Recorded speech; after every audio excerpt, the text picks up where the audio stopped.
You said back then na kailangan na everybody has to improve din sa Philippine basketball to compete against the world's best, and you're now given the opportunity. So ano yung in-expect mo na lang for that upcoming World Cup?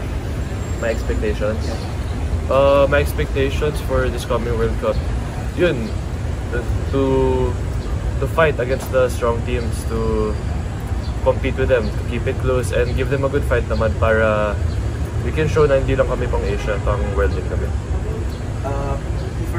Tanong ko lang yung din, recently Team Cone has been visited your practice din, so how did that lift you up, lalo na they'll also be going to the OQT then as well? Felt good because Team Cone is the head coach of our men's team, diba? So it showed na even though kahit bata pa lang kami, he has a plan for us kahit, so when we grow older, we have the potential to make the men's team as well. And he told us na even though our height is one of the smallest sa World Cup, na he can see naman by our practices pa lang na kaya namin lumaban. Tanong ko lang, kailan pala kayo nilipat pa Turkey? Sa Sabado na po. Sabado. Keith, yun nga. Mythical team nung season 86, tapos number 2 rank ng NBTC. Gano'n ka, with those accolades na sa ngayong age pa lang, gano'n ka confident sa individually magiging performance mo sa World Cup?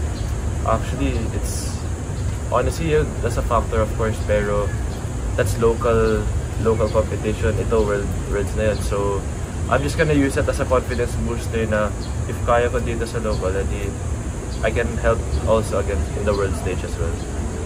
After ng World Cup stint nyo, anong next for you?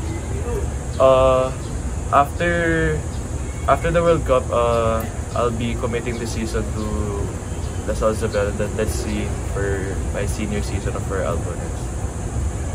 And last season wasn't exactly how you planned it then with Rubel. So this time around, ano yung after World Cup, ano yung gusto mong experience na ma-share mo sa teammates mo for the upcoming season?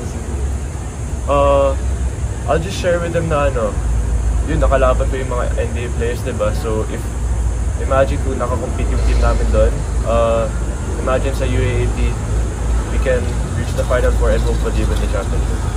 Binanggit nga din yung dating U17 World Cup, like some Paul Stereo, I think we're able to go toe-to-toe with the now NBA champion Jason Tatum. So how does that pump you up? Champion. So how does that pump you up that the opponent you would be facing could potentially be the next NBA superstar?